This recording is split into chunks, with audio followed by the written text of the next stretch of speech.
Hi, everybody. We are going to give everyone a couple of minutes to come in. We have a very full press conference today. Thank you for joining, everybody.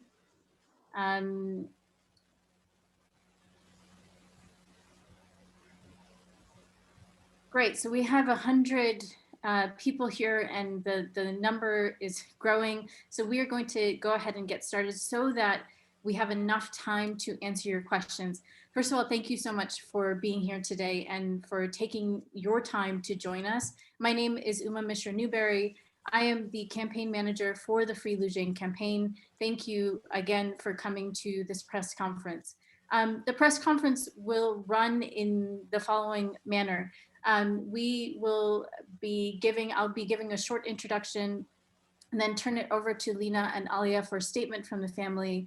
And then we will shift over to your questions. We also want to note that unfortunately, we're not able to make the YouTube live link work. So we are recording this press conference, and we will upload the press conference to YouTube just after this is finished. Additionally, we want to also note, as we have gotten many requests in, that at no point will Loujain be available for interview given her probation. And as a reminder, her probation is for 3 years. So all of the requests to interview Loujain, it is not possible at this time. Finally, I am noting here that the family will be available for interviews, but they will be available sparingly given their schedules. So we are using this press conference as a way to answer as many of your questions as possible to respect the time of the family. In order to make this as efficient as possible, we are asking that you submit your questions into the Q&A box, which you will see on the bottom of the Zoom window. Please note your name and your affiliation so we can track where the questions are coming from. Our colleagues will be gathering and grouping your questions, and I will read them out loud and we will respond accordingly. We will try to get to as many of your questions as we can. Again, thank you so much for joining, everybody. And with that, I will turn it over to Lina to start the statement from the family. Yes. So, hi everyone. I would first like to thank each one of you who has been really supporting us from the beginning. Our voice wouldn't be heard without everyone talking about Loujain. And especially given that in Saudi Arabia, there was a huge defamation campaign against Loujain when she first got arrested in May 2018, that they tried to silence us all. I think also it's very important to say that we have been in need of media to help us raise awareness and to talk about the case, because Saudi media was one of the first medium by which Loujain has been arrested, and also with the defamation campaign. So again, thank you all.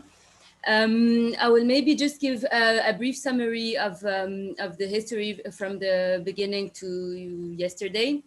So Loujain was first kidnapped from the Emirates in March 2018. She was brought back to Saudi Arabia, put on a travel ban. And then in May 2018, that's when they broke into our house, took Loujain without a warrant, without any information. She was held incommunicado for 3 weeks. After 3 weeks, she called. She was saying that she was in what she used to call a hotel or a palace, but it was an unofficial prison. And then from that moment till August 2018, she wasn't allowed to have any visits. In August 2018, my parents had the first visits, and they were allowed to have 1 visit per month till approximately the end of the year of 2018. She was then brought back to Riyadh, where she was put in prison again there. And in March 2019, her trial began, and we found out her charges, which were all about her activism. We published everything on our official website. So for all legal information, the official documents, you can check our website. It's just Loujain AlHathloul.org. And the trial was kept being postponed for approximately a year, and then it was sped up all of a sudden. They sentenced her end of 2020 to 5 years and 8 months. and with a travel ban of 5 years after the prison sentence, and also a probation of 3 years. So this is basically the summary of Loujain's case, legal case from the beginning till yesterday. I'll maybe just hand in to Alia to talk about the conditions now. Yes, hi everyone. Yesterday at 6 p.m. at Brussels time, I got this call. It is an unforgettable call from my mom. And she said, "Hello," and she was screaming or making the noise as the Arabs when they are happy. And I said, I was driving and the car was going to pick up my kids. And the drive was very short. It was a very short ride. I found it very long to arrive to my kids in order to be able to see my sister, see her face. So it was very, very special moment. I think I will never, ever forget it in my life. And I hear Loujain, and the car was in Bluetooth, so I only heard her. And when I arrived, I called her right away. It was busy because she was calling also Lina and Walid. And finally, a few minutes later, I got her. I saw her. I was so amazed to see this strong woman who was asking me, "How are you?" in a way that she was like, I saw you a few days ago and now back to normal life. She has strong resilience. I mean, I was almost, for me, it was a very special moment. I thought it was going to be, I don't know, something enormous. And she was very calm, very strong, she was happy to talk. And she was telling, "How are you? How are you doing?" And she was talking to the kids. She was a bit surprised to see them, because kids, they grow up quickly, and in 3 years they change so much. And we were, it was a very special moment to hear her, especially that she spent 1,001 day at prison. So I'm so happy to hear her.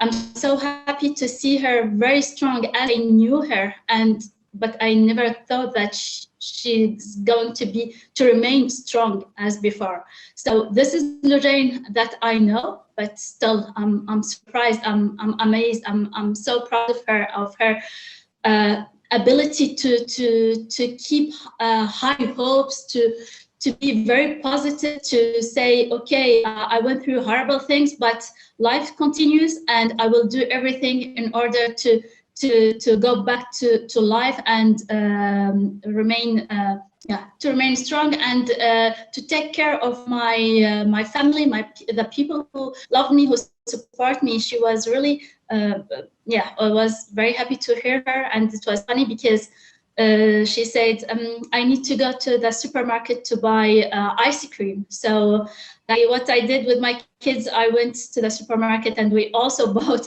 ice cream, because though it's very cold here and it's snowing, but we felt that we need to share the same thing. So we went to buy the same thing. So to try to be with her as much as we can.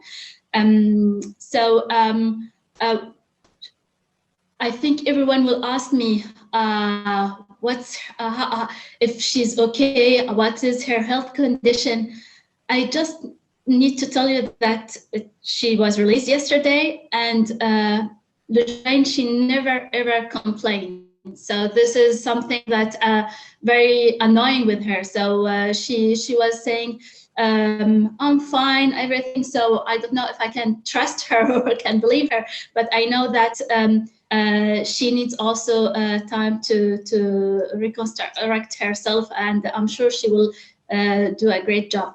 I know that we are all relieved to see her back home, and to go to bed yesterday and saying, yeah, she's going to sleep in a warm bed and not in a cold bed. And this is something very comforting for us, because she's someone who doesn't like cold, and in the prison it was cold most of the time. So I'm so happy that I hope she had a good sleep. And yes, I know that she is very determined to use all means that exist within the legal framework in Saudi Arabia in order to exhaust all the possibilities in order to how would say, to obtain her rights. And the rights is regarding the torture, because she was tortured and she cannot forget this very dramatic period in her life, and it was unjust, and she doesn't like injustice, and she knows that even there are something to improve in Saudi legal system, but there are things that we can use today. There are the legal framework enable people to seek for their justice, even if it's not the perfect one, but by using it, even by using the legal framework that is imperfect, by using it, you can make it improved. So, and I know she will do everything in order to ask for justice and close the period of torture. I'll just add something on the appeals. What's important to note is that there are two trials now. There's the trial in the Specialized Criminal Court, which basically sentenced her to her alleged crimes, which is her activism. And there's the trial in the normal criminal court that judges the torture that Loujain complained about. So the first decision of the criminal court was that they denied the torture, saying first that there is no evidence, given that cameras only record the footage of the prison for 40 days. But they refused to give this official decision reporting it. So we don't have this official decision. And then Loujain appealed, saying that there are many other ways to prove that she was being tortured. So she appealed.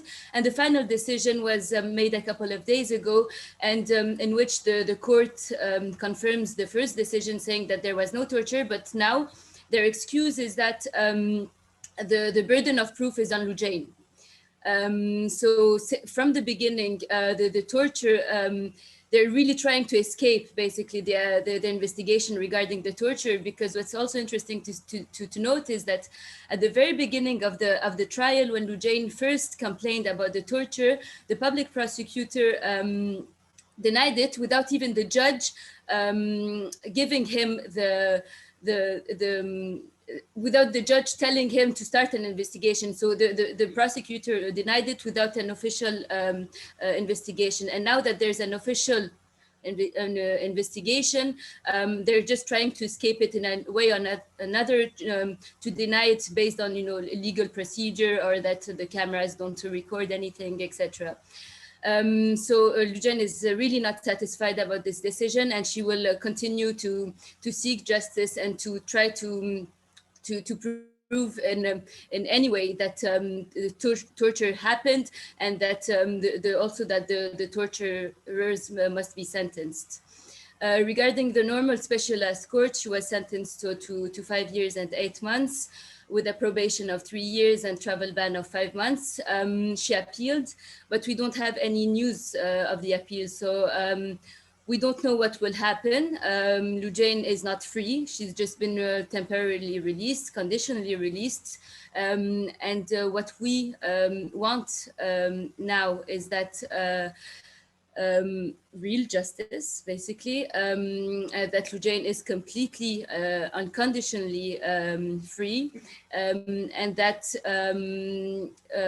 anyone who has been part of the defamation campaign, whether it's the media outlets, the people, the high-ranked people who have been also talking about Loujain as a traitor and as everything she's not, and even the official charges don't mention these. So there was real lies by people regarding Loujain's case, and we won't stop until full justice is achieved. Thank you so much, Lina and Alia. I'm going to open the floor up to questions. I know that there are a lot that have come through. And additionally, I know that there are some other points that Lina and Alia may want to address as well as we read these questions out. The first question is, I understand you want those responsible for Loujain's torture to be held accountable. You have named Saud Al-Qahtani. Could you explain in detail why him in particular? Why him in particular? Because he's the only person we know the name of that we're sure of being part of the torture, that he was present in the torture sessions. I mean, if we are sure about anyone else, we will also try to seek justice and have them sentenced. Only him, because that's the only name we have, basically. And maybe I just would like to add, Loujain recognized him. So that's why we are sure about him. She knows he's a public figure. She knew him. He was there during the torture session. He was attending the torture session. So we are sure about him, about his name. We have some information for the others, but we are not completely sure. So he is the only one we have today, and he can lead to the others, of course. Thank you so much, Lina and Alia. A follow-up question for that is that Walid and all of you had posted yesterday on Twitter about the fact that Loujain actually couldn't tell you about the torture when it was happening. Can you go into further detail as to why that was? Yes, so as we said on Twitter, Loujain, when she was in the secret prison, she was always telling us that she was fine, and she would also regularly call us. And then it's later, months later, that we found out about the torture when my parents were allowed to visit her in the official prison. And then, you know, so yesterday when we were seeing her smiling, and we laughed a lot actually yesterday, it was really a good day. We asked her, you know, when you were in the secret prison, you would always tell us that you were fine. Can we really trust you now saying that you're fine? And she said, you know, and always with a very, I don't know how to say this, but, you know, not really, but anyway, yeah, just with her personality, that's always very amazing. She said, what did you want me to do? I had the electrocution thing on my ear, and if I would complain about anything, they were ready to electrocute me. And, you know, so I just hearing her from her also is, yeah, it's heartbreaking. Thank you so much, Lina, for that. Alia, if you can answer this question, how is Loujain feeling right now? A lot of reporters have asked this question of how Loujain is feeling. Also, does she have plans to speak out? And will Loujain be allowed to work? Is there a chance to get the travel ban and the probation lifted? I do not know her plans, but the only thing I know that she's determined to seek for justice regarding the torture. This is, I know. For the travel ban, I know that Loujain is on a travel ban. My parents, even before the arrest of Loujain, they were on travel ban because of Loujain. We are all on travel ban. So this is something that needs to take end. So this is something that, yes, she is determined also to find a solution for that. For other plan, I know that she is a very determined woman. She has many plans. She is someone very inspiring, and she has great ideas. But I don't know what her priorities today. So I think I would imagine that she needs time. And yeah, and I think given the conditions and that she was just released yesterday, I think it's a bit early to see what she's going to do. And I just add something on the travel ban. I will just say that when we complain about the travel ban, Saudi authorities always say it's not true because it's not legal. It's not a legal travel ban that we can prove. So no one from my family can prove it with, you know, their judicial records or anything, because it's an illegal travel ban, and we don't even know where it comes from. And when my parents try to seek justice for it, and they go to court, to the royal court, everywhere, no institution even knows where this travel ban comes from. So it's very difficult to fight against something that is not officially and explicitly written. And especially that travel ban. So if we say that no one knows from who ordered the travel ban, there is no records of the travel ban on all the e-government applications that they use. You don't see any records of it. And especially in Saudi Arabia, if you are on travel ban, normally you get a notification. My parents, they didn't get any notifications. However, when they go to the airport, when they try to take the plane to go outside Saudi Arabia for any destination, they got really very badly treated at the airport, and they tried I think a couple of times, because they tried when they got insurance from the government that there is no travel ban, and they told them, look, you don't have any travel ban, your records are clean, everything clean in your file. So I would say my parents trust what they thought, because they are very honest people. They do not know how to lie, and they go to the airport, I would say naively, and at the airport they got to understand that they are still on a travel ban, but no one knows who ordered the travel ban or which entity ordered the travel ban, and they do not know how to remove this travel ban. And thank you so much for that, Alia. And a follow-up question to this is that you all are not actually able to go and travel and see Loujain. And additionally, Walid is essentially stranded in Canada. Can you expand on that a little bit, please? Yeah, as we just said, for the travel ban, again, we're not even sure we're on a travel ban, because it's not something that is legal, and we won't even get any legal decision regarding the travel ban. But we basically, if my parents and the rest of my family in Saudi Arabia are under a travel ban, we know that if we go, we will just be stuck there, and we won't be able to leave. So we would rather not take the risk, because it's one less voice for Loujain if one of us goes and not be able to speak inside of the country. Yes, and Walid, again, it's sometimes we really try to find solutions with the Saudi officials without having to be public about it, but it seems impossible nowadays. It seems impossible to have any kind of direct honest conversations with them, because so Walid is in Canada, and his passport, he has a Saudi passport, and his passport, the date ended, and he wanted to renew it. The legal procedure says that he doesn't have to go to the embassy for that, and that everything is made online, and they never sent it back. So he called them and he said, how come my passport didn't get renewed? And then they said, yeah, you have to come to the embassy. And then Walid said, I'm sorry, I don't really want to come to the embassy.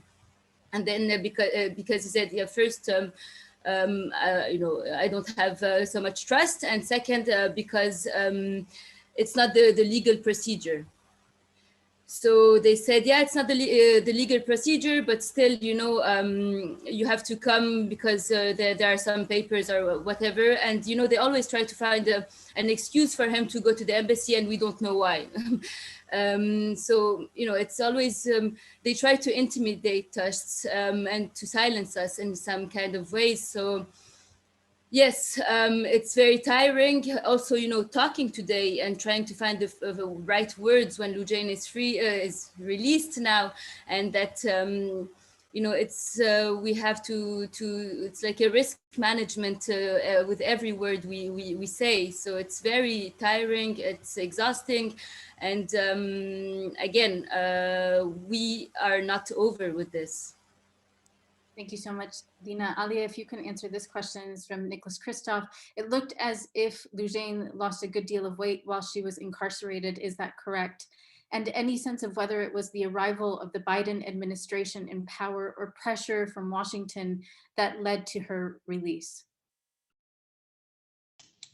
Sorry, can you repeat the first question? I could. Absolutely. So it looked as if Loujain lost a good deal of weight while she was incarcerated. Is that correct? Lost what, sorry? Lost weight. Lost weight. Of course, she was on a hunger strike. So, but even the conditions, I mean, I guess it is normal. I feel she's becoming weaker, of course, and with 2 hunger strikes, it didn't improve things. Regarding the second part, regarding the new American administration, I feel if we ignore that fact, we are it's not honest. Of course, Saudi Arabia's situation is tightly connected to what's going on the US. So, I mean, it is a fact that Loujain was imprisoned during the previous administration, and it was really hard to get anything. And it is a fact that she was released few days, few weeks after Biden's arrival to power. So, and I have to say, yes, without international pressure, we cannot obtain something in Saudi Arabia. So it is, yes, I would rather say, okay, we use only Saudi way, Saudi legal frameworks to release my sister, but everything is in a situation that she cannot seek for justice without this international pressure. And I even would say, thank you, Mr. President, that you helped my sister to be released. And people, they say, you are counting on Western people. Western people, they just using you. I say, there are most of the time mutual interests. And of course, but here in this situation, it is in the, it's not a good ally to have an ally that is not respecting human rights. So Saudi Arabia is one of the allies of the US, and I think that Biden's administration made it clear that they care about human rights. So they want like to make sure that they're allies and where they can make influence, because they can make influence in Saudi Arabia. And this is, it's not good or bad, it's the fact, and it's something that this is policy, this is a geopolitical situation where Saudi Arabia can have some pressure on for oil something, but on the other hand, they need to do other things. So it is very normal to have these interactions, and I do not see it in a negative way. Of course, I see that it is good that an ally helped his friends to share the same values, because it is hypocritical situation if we help you in one way, but on the other way we just close our eyes and say, okay, do whatever you want to do. Now here in this situation, I would say yes, with the Biden's arrival, I think it helped and contributed a lot in my sister's release. Thank you so much, Alia. Lina, this question for you. What does Loujain's release mean for Saudi Arabia's human rights record, especially since a number of human rights activists, some calling for the same things that Loujain was calling for, are still behind bars? And as a follow-up, do you have information on the other women, Samar, Nasima, Maya, and whether they will be released? Um, so regarding Loujain's release and Saudi Arabia's general human rights record, I would say Loujain's release is only a good for us, for her, and it doesn't change anything to Saudi Arabia's institutional problem. Because Loujain is released doesn't mean that women's rights in Saudi Arabia improved. As long as she cannot campaign for women's rights, as long as she cannot be an activist again, things won't change, honestly. The very people who have imprisoned her because she's an activist won't change because she's released now. That's my personal opinion. Maybe Alia doesn't agree with this. You can give you can give your opinion, but I will say that at least you know that she's a symbol and she has really insisted on having her rights even behind bars, even being tortured. She insisted on maintaining the fact that her values and saying that she was only an activist and she didn't do anything wrong. I think that maybe can change things because now that she's released and that it can be, seen as a non-crime for the people who have been believing the government that Loujain is not a criminal because she was an activist. Maybe it can change also some mentalities, but I don't think it will change anything to Saudi Arabia's institutional human rights problem. I might add, so Loujain is a public figure in Saudi Arabia. It is a very emblematic figure.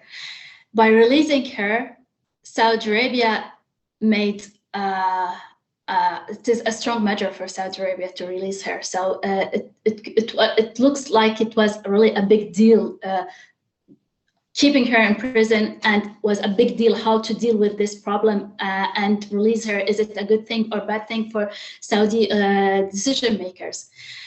By having the international community welcoming the release of Loujain, I think Saudi Arabia can understand, and we are talking about people who has like a very strange relationship with the world. They say we will release her, but it is a pressure, and we lost the battles. But when they saw that people are happy with this decision, I hope that it leads to more release, and they will see that keeping people in prison, it's good for no one, not for Saudi Arabia, and not for the image of Saudi Arabia, and not for especially the people who are in prison.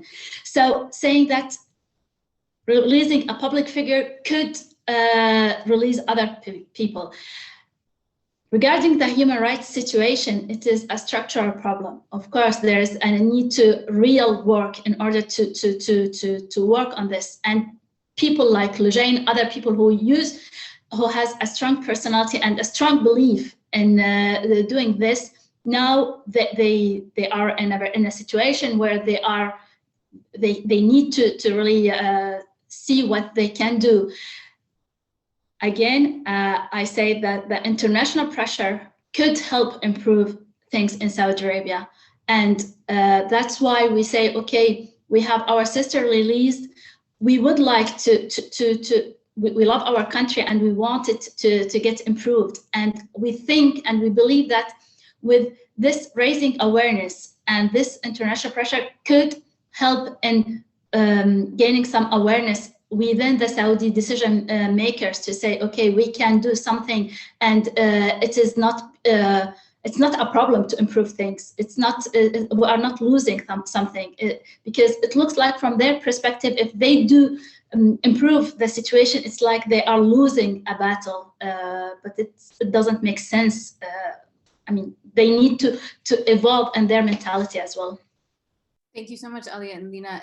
I'm going to ask you a follow-up here because we have a lot of questions from international context in terms of what foreign governments, specifically in France, in the UK, I've seen one for Canada and also Germany do. So let's lump these all together because it's impossible in one press briefing to acknowledge what each and every single country can do. So on a general level, if the human rights situation in Saudi Arabia won't change, what should foreign governments do? What is your ask of them at this time?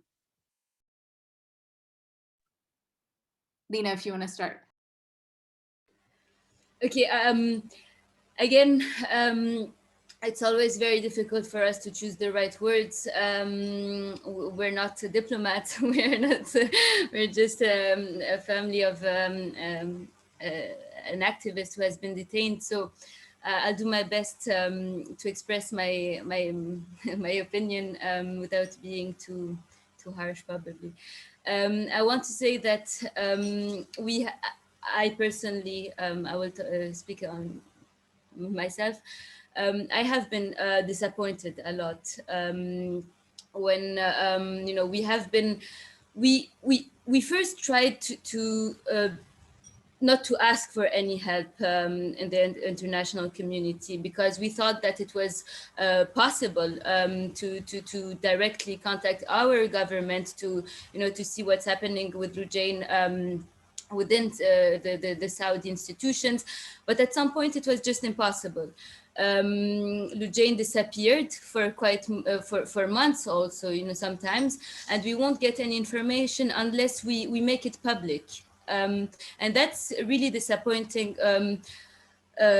for me, towards the Saudi government first. And second, I want to say that it's also very, very difficult to get help when we need it. So of course there has been a lot of NGOs who were really supportive, a lot of activists, civil society. But then when we want to explain that Saudi Arabia now, of course, it's an ally to many countries, to many strong and powerful countries, and that they have leverage over their allies, and that they can make positive change. And to get this idea through with other governments, it was almost impossible at the beginning. And we really had to insist on the fact that it's not something bad to be public about people who are imprisoned and tortured, and to condemn it, because you will only gain legitimacy in your own country, and you will make positive change within your allies, in your allies country. So it was really difficult to get this idea through, and at the end, we got more and more support, but again, for me it wasn't enough. Now we're really grateful that Biden applauded the decision that Loujain got released. We also got some other governments saying it's a positive step. But again, I think we should not stop here, and still insist on the fact that they can make change, great change, and that we should not be satisfied with the release only, and that as long as she's still on a travel ban, and that her torturers are not sentenced, we shouldn't be happy, basically. Great, thank you so much. Lina, a couple of questions specifically in regards to the technical portions of Loujain's sentence. And a quick note that we will be ending this press conference in 20 minutes. And again, I know that it's impossible to answer all of the questions, but as Lina said, it is very fatiguing for the family to answer all of the questions and also choose all of the right words, as a management of risk, as an exercise in risk management. So I will try to push as many questions as I can through. So a technical question about her sentence: will the suspended sentence, or apologies, when will the suspended sentence be over for Loujain? And does the 3-year probation and 5-year travel ban overlap, or do they happen one after the other for a total of 8 years? So Loujain got sentenced to 5 years and 8 months of imprisonment, with a suspension of 3 years and 10 months, and then minus what she has already spent in prison. That's why she got released yesterday, basically. That's the calculation. And then starting from yesterday, there is a 5-year travel ban and a 3-year probation. This is if at after the appeal it doesn't change. So if it stays like this, this is the technical sentencing. But again, there's still an appeal, and we will see what the judgment will be. Thank you so much, Lina. And a follow-up question for you, Alia. You had previously described Saudi authorities offering Loujain a release in exchange for signing a document publicly stating that she hadn't been tortured in prison. This was October of 2019, and she, of course, rejected this offer. Was a similar offer made before yesterday's release, or was Loujain asked to sign any documents in regards to speaking out about what she was subjected to in prison? I do not have the full picture yet. I know that there are some conditions she needs to fulfill. Regarding signing and talking about the torture, denying the torture, I'm not aware that she was offered a second time similar thing to say she needs to deny the torture. So this is I'm not aware of. But regarding the papers that she signed upon her release, I do not know the details. Yes, but maybe Lina can comment. A quick follow-up question, Alia, that came from Amnesty International. Do we have any upcoming dates in terms of the next hearing for the appeal process? It is a surprising techniques that is used in Saudi Arabia. So no, there is no planning or program to say, okay, next upon your release, you will be called for the appeal. No, everything comes suddenly. So we do not know at all by when she could expect an answer for her appeal. Yes, I just want to add, Alia is really not exaggerating when she said it's surprising, because sometimes they call the day before saying that Loujain has a hearing. And also, for example, yesterday's release, she was informed the same day. So really, when we say surprising, it's really surprising, because it's either the same day or the day before that she has to prepare a defense, or that there's an appeal, or there's a judgment. And yeah, everything is unexpected. Thank you so much, Lina and Alia. A couple of questions on the boundaries of Loujain's probation. For example, can she get back on social media? Is she prohibited from using social media or speaking publicly? Are there other conditions? If either of you want to address that. I'll say we cannot talk too deeply and too precisely and too with details about this. But what I understand is that she has been sentenced based on the cybercrime law and the terrorism law. And the cybercrime law, the evidence they have are her tweets. And because she has been sentenced on this, and there's a probation saying that if she does any of the crimes they consider crimes, then she will get imprisoned. So because they consider her tweets as crimes, and the tools she has used for these crimes are her Twitter and her social accounts, then if she uses them again, she will violate her probation, basically. So this is my understanding of things. And again, I don't have any concrete explanation, but I do suppose that this is how they think, and this is why Loujain won't be able to use her social media. Thank you so much, Lina. Alia, a couple of questions here on, you all as a family have been very vocal in regards to advocating for Loujain, though at periods you've been quiet as well. What do you think is a lesson for dealing with political prisoners in Saudi Arabia? Does pressure work? And should others speak out more? It is not a recipient or a receipt, I would say, a tailor. It is not a solution or our way, our strategy. I think we need, I would say, the strategy we use, it's based on the political situation of Saudi Arabia, based on the who are on the head of the country. It is based on the eco environment. Everything is connected.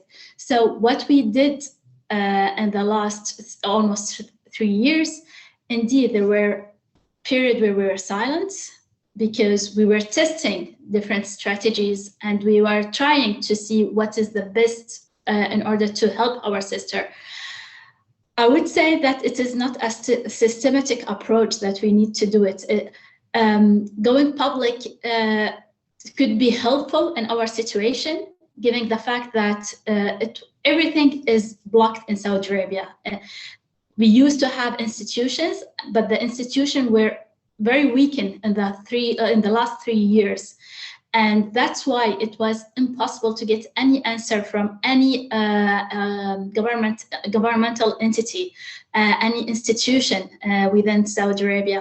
So our only solution is to go public and to seek help from international community. That's what was our way to do it. And we figured out, for example, my parents, they couldn't see Loujain, but when we were acting behind bars, when we speak up, when we request something, it gives the results. Or when we speak up, it gives the results. For example, they improved Loujain's conditions in prison when we started speaking up. She was in solitary confinement for a couple of months, and they put into this just after we got public, and it gave results. Is it all the time like this? I don't know. I remember when she was in prison in 2014, 2015, we were silent most of the time. It's just when she was arrested, we talked about it, but after that we were silent. And then she was released 74 days later. So really, it depends on the situation. Someone needs to assess if it's good or bad. But what I can see today, given the fact that the current decision makers that we have today, given the political, economic, social situation in Saudi Arabia, remaining silent is not, it doesn't give any results. People need to speak up in order to obtain results, in order to improve their situation or their families or relatives' situation if they are in prison. So I would say, yes, speak up. But here I would also highlight the fact that it is hard for people inside Saudi Arabia to speak up because they can take risks. And it's also, you need to measure the risks that you are taking. Is it good that you speak up while you are in Saudi Arabia and you get arrested and no one knows about you, neither about your relative? It's not a smart move. But if you have support outside Saudi Arabia today, I mean, I'm talking about the situation of today, Saudi Arabia in 2021. Yes, it helps a lot. And my Loujain's situation, I feel that without speaking up, we couldn't make her released. And I'm convinced that many people were released in Saudi Arabia thanks to our way of, thanks to, I'm not just saying because it was us, but I really feel that we contributed a lot in making some people getting released. That's, for me, I'm really sure about it. Yes, today into 2021, in 2020, since the arrival of the MBS, unfortunately, we need to speak up. Remaining silent, it just makes things worse. Thank you so much, Alia. And a quick question in terms of other families, because this has been asked a few times. Other families have kept silent, but again, there's enormous pressure on them. I guess I'm answering the question for you here. There is enormous pressure on them in speaking out, but has the attitude of them being silent for lots of different reasons resulted in a different treatment of their cases? If this is something that you can answer, maybe Lina, you can answer this, or Alia. I can give. I think. I mean, speaking up, if you are in Saudi Arabia, it's hard. If you have only relatives in Saudi Arabia, unfortunately, it is almost impossible. That's why people who are in prison but who have relatives outside Saudi Arabia, yes, they can help their relatives that are in prison in Saudi Arabia, and we can see that there are some improvements. For example, I can give the example of Asad Khan. He is in prison for 3 years, and his family never heard about him since he was prison. And when his sister started speaking up, they got finally a call. It was 2 years and a half, I think, after being arrested. It was a call for 1 minute or 2 minutes, but at least they got to know, the family got to know that their son is alive, because it was really a question if he was alive or he was dead. So we see that his maybe condition didn't improve, but at least we got the family get information. And there are similar cases where we see that when the family speaks up, the people, they got some feedback from their relatives.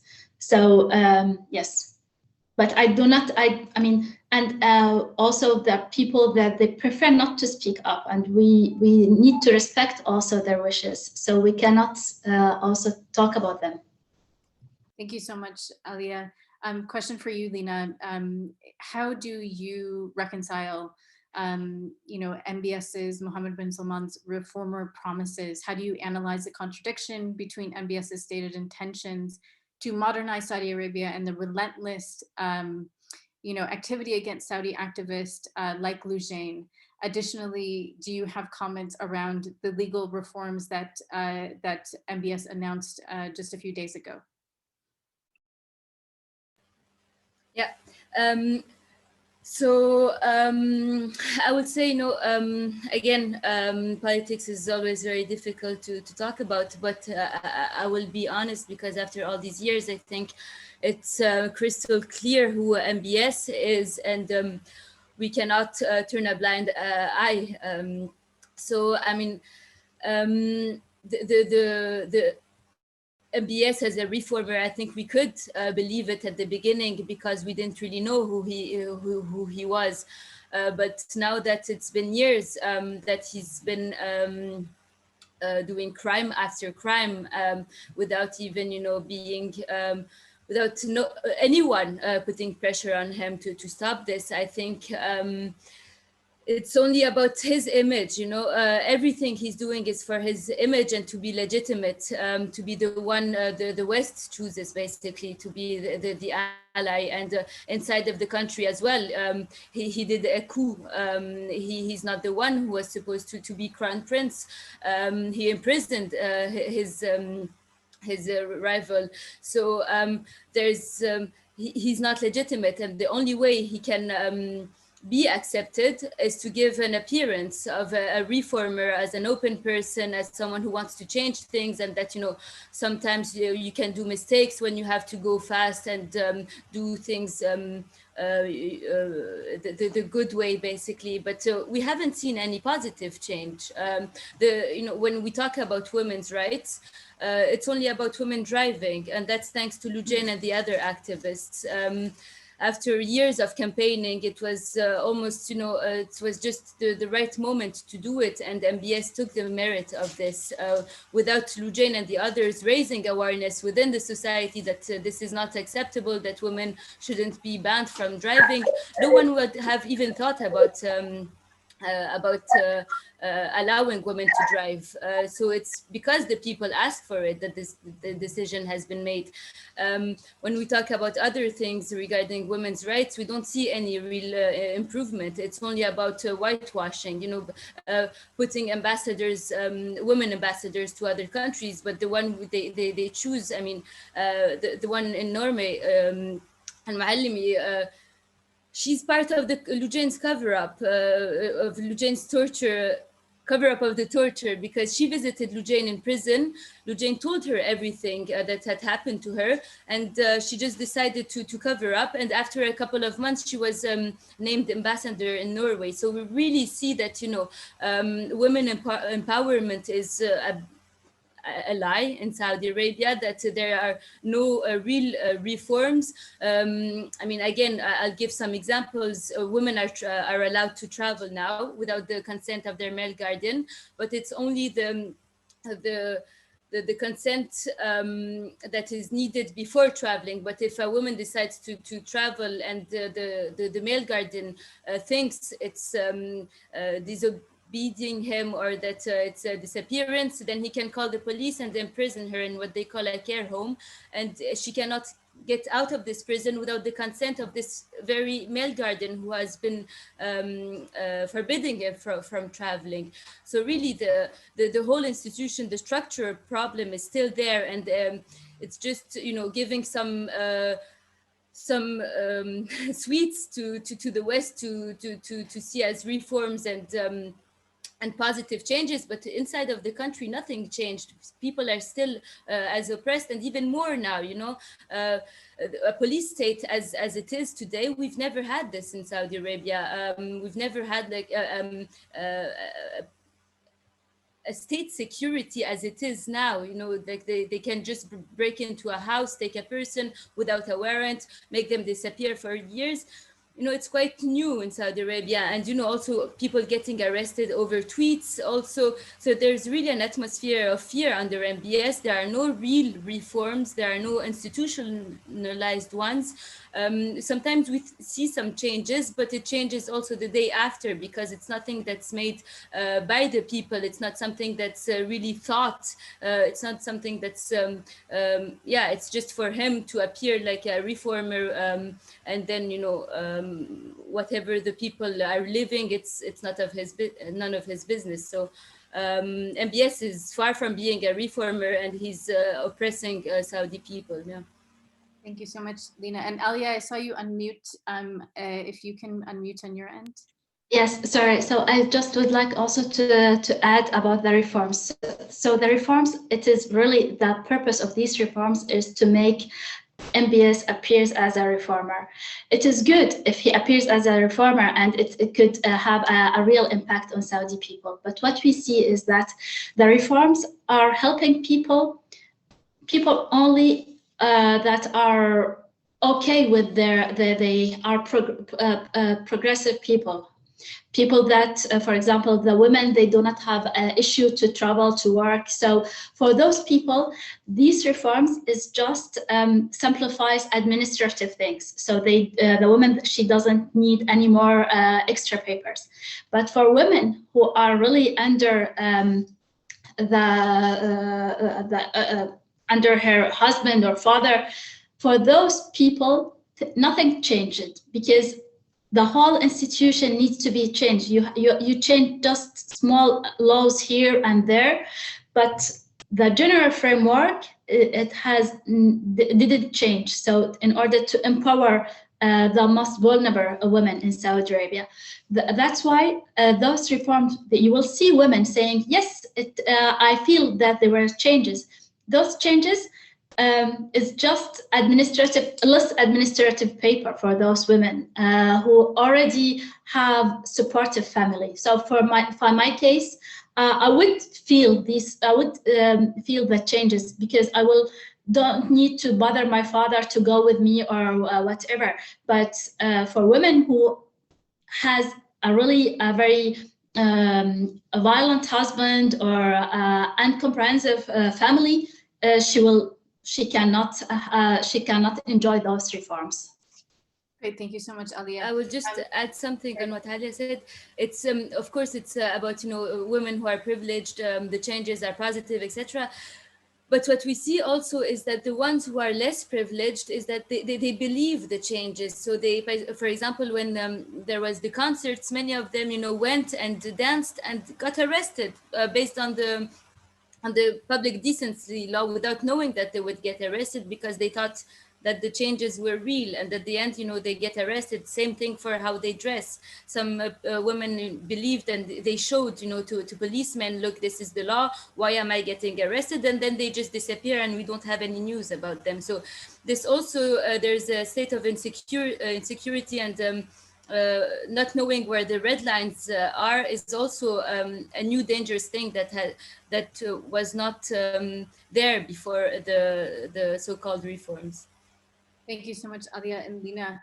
We're just going to close with a very short round of kind of rapid fire questions, and then I'll give some closing remarks, and we will close this out. So stay with us for like another 5 minutes. What was the first thing that Loujain did after she was released? Alia, I think you said this at the very beginning. She bought ice cream. Supermarket to buy ice cream. Didn't have ice cream for 3 years, so she really was desperate to get it. Thank you. Is there going to be psychological support available for Loujain?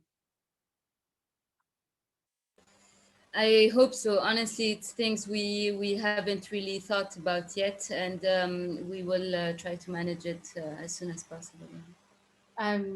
Thank you, Lina. Is Loujain able to continue, or will she continue rather, her activism? I would say it's early to know. Thank you so much, Alia. Lina, if you can answer, is Loujain or you all, the family, receiving any threats, or are you being harassed?